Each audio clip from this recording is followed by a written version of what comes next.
Assalamualaikum dulur, berjumpa lagi ya di channel kita, channel Petani Muda. Ya dulur, aku mau ngucapin terima kasih bagi sedulur yang sudah subscribe, bagi sedulur yang belum subscribe, minta tolong di subscribe. Salam tani muda, salam tani milenial. Ya, kali ini kita mau bahas tentang apa? Ya, kali ini pembahasan kita langsung saja masuk dalam intinya gitu ya, yaitu adalah pembahasan tentang gimana caranya supaya tanaman padi kita itu bebas hama dan bebas penyakit sampai panen ya. Karena apa? Karena yang kita tuju atau yang kita harapkan adalah hasil panen kita meningkat dan tentunya hasilnya itu baik gitu lur. Nah, agar kita tanamannya itu terbebas dari hama penyakit dan tentunya hama, kita membaginya lur ya. Untuk hama itu seperti serangan dari insek ataupun serangan keong ataupun serangan gulma gitu ya. Terus nanti ada yang kedua adalah serangan dari penyakit. Penyakit itu bisa terjadi atau serangan dari jamur ataupun bakteri. Terus yang ketiga nanti juga ada pemberian atau penambahan nutrisi agar apa ya, agar tanamannya bisa maksimal gitu ya untuk kebutuhan makanannya gitu toh. Nah, kita bahas yang pertama. Yang pertama adalah hama. Hama yang menyerang tanaman padi itu apa saja, dan ini garis besarnya lur ya, atau garis pada umumnya itu. Yang pertama biasanya yang menyerang adalah keong, terus ada kaper, terus ada ulat penggulung penggulung daun, ada juga ulat penggeret batang, ada juga wereng. Ini garis besarnya lur ya. Terus gimana cara menanggulangi atau mengatasi dari hama-hama ini? Untuk hama ini kita bisa menanggulanginya. Yang pertama, untuk keong itu kita bisa mengaplikasikan molluscicida, di mana kita aplikasinya sehari sebelum tanam. Jangan lama-lama gitu lur ya, harus sehari sebelum tanam kalau bisa. Atau enggak, atau yang kepepet ya pada saat tanam sebelumnya diaplikasi molluscicida ya. Agar apa? Agar bisa mengendalikan keongnya itu efektif ya. Terus nanti setelah 4-7 harinya atau seminggunya itu bisa diaplikasikan lagi molluscicida kembali agar nanti bisa terkendali. Kalau sudah 10 HST, insya Allah masih ada tersisa keong 1-2, itu sudah tidak berbahaya pada tanaman. Karena apa? Kalau sudah hidup tanamannya itu dia akan, peranakannya kan cepat lur ya. Jadi kalau dimakan 1-2 peranakannya itu tidak berakibat mengkhawatirkan atau tidak berbahaya gitu ya. Nah, terus yang kedua pengendalian dari hama insek lur ya, atau keluarga serangga, yaitu kalau untuk yang wereng itu bisa menggunakan atau bisa mengaplikasikan plenum atau victoria ya, dimana itu adalah insek yang ditujukan khusus untuk hama wereng. Biasanya werengnya adalah wereng coklat telur ya, atau wereng yang amat sangat berbahaya gitu ya untuk tanaman padi, karena bisa mengakibatkan tanamannya itu mati ya kalau tidak ditanggulangi secara cepat dan tentunya secara benar. Terus yang ketiga adalah dari serangan ulat ya. Untuk serangan ulat ini kita terapkan adalah pencegahan. Semuanya itu pencegahan lho, dari tadi keong, terus wereng, terus ini ulat juga pencegahan ya. Untuk pencegahannya kita bisa menggunakan apa?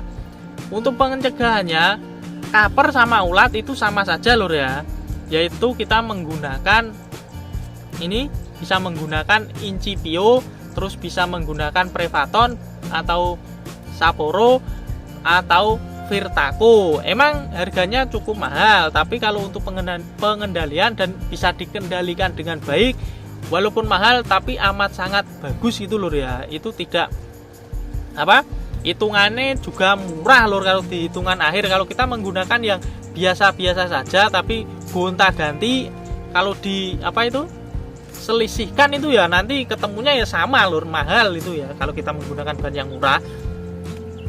Terus yang ketiga adalah penyakit lur ya. Untuk penyakit ini kita kategorikan ada jamur, ada bakteri ya. Kalau untuk jamur itu biasanya ada bercak daun, terus ada juga nanti busuk batang, ada juga nanti patah leher, dan juga nanti ada jamur oncom gitu ya yang menyerang pada bulir padi. Terus juga ada bakteri. Untuk bakteri biasanya terjadi serangan kresek yang dimana akibatnya itu daunnya itu pada kuning terus mengering dan akhirnya apa? Akhirnya kering mati gitu loh ya. Terus cara pengendaliannya itu menggunakan apa? Untuk cara pengendaliannya kita tentukan dulu, biasanya kalau masa vegetatif dan masa generatif itu berbeda loh ya untuk pemberiannya fungisidanya itu loh. Tapi kita kasih yang simple saja lur. Tidak usah beli 2 produk, kita belinya cuma 1 produk aja ya. Itu langsung itu kita bisa menggunakan langsung bahan aktif difeconazole, dimana golongan azol ini itu amat sangat bagus untuk pengendalian dari hama jamur dan juga bisa mengendalikan dari hama kresek atau HBD atau bakteri gitu ya. Itu juga bisa mengendalikannya walaupun tidak 100%, tapi kalau kita mengaplikasikannya itu rutin itu juga bisa mencegahnya lur ya. Yaitu ini merek dagangnya bisa ini kayak gini, kayak ini Sorrento, bisa menggunakan Skor atau bisa menggunakan Amistartop. Itu produk yang biasanya kita beli atau kita aplikasikan atau kita gunakan. Untuk dosisnya ya ini cukup sangat kecil loh ya. Kalau untuk masa vegetatif kita cukup menggunakan 5 mili untuk tangki 16 liter. Kalau masa generatifnya nanti kita bisa menggunakan 10 mili untuk tangki 16 liternya. Yang penting pengaplikasiannya itu rutin. Untuk pengaplikasian di masa vegetatif kita cukup melakukan 2 kali 15 sampai 20 HST dan 35 sampai 40 HST. Kalau untuk di masa generatifnya itu nanti kisaran usia 50 terus usia 60, kalau bisa 10 hari sekali diaplikasikan ini ya. Agar apa? Ya agar nanti hasilnya itu bisa bagus. Terus yang ketiga adalah pemberian nutrisi. Nah, untuk pemberian nutrisi ini itu juga amat sangat berperan penting dari hasil yang akan kita dapat ya. Jadi kita tambahkan ini loh pemberian nutrisi. Untuk nutrisi di sini atau untuk nutrisi penunjang, pelengkap dan tentunya pemberi makan tanaman ya, itu kita menggunakan asam amino super.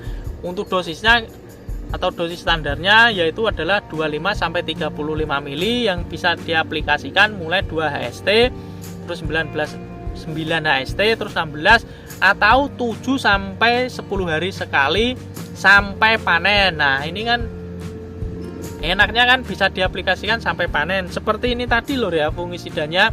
Untuk pengendalian jamur ataupun bakteri kita langsung menggunakan ini dari awal sampai panen.